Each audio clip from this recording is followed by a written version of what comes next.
Hi friends, எல்லோரும் எப்படி இருக்கீங்க? நல்லா இருக்கீங்களா? இன்றைக்கி நம்ம டிஎன்டி சமையல் பரிசோதனை நம்ம 4. இது இன்றைக்கி என்ன செய்ய போகிறோன்னு பார்த்தீங்கன்னா, சிம்பிள் தக்காளி சாதம் தான் செய்ய போகிறோம். இந்த சமையல் எதில் யூடியூப்லேருந்து பார்த்து எடுத்திருக்கேன் அப்படின்னா, திண்டுக்கல் ஃபுட் கோர்ட் அப்படிங்கிற யூடியூப் சேனல்லேருந்து தான் பார்த்து எடுத்திருக்கேன். இது சூப்பராக இருந்துச்சு.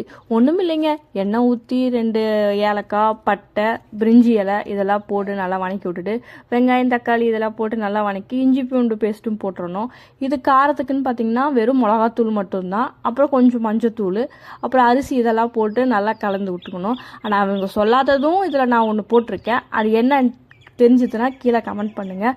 அப்புறம் தண்ணி ஊற்றி நல்லா கொதிச்சதுக்கப்புறம் விசில் போட்டு ஒரு விசில் விட்டு இறக்கி பார்த்தீங்க அப்படின்னா தக்காளி சாதம் அடடடடா ரொம்ப அருமையாக ரெடியாக இருந்தது. சூப்பராக இருந்தது. நம்ம பரிசோதனை பண்ண கொடுத்துருவோமா? அவங்க சாப்பிட்டு பார்த்துட்டு என்ன சொன்னாங்கன்னா, இது என்னது எப்பவும் பண்ணுற மாதிரி தான் இருக்குது, நல்லா இருக்குன்னு சொன்னாங்க. நம்ம சேனல் பிடிச்சிருந்தா லைக் அண்ட் ஷேர் கமெண்ட் பண்ணுங்கள்.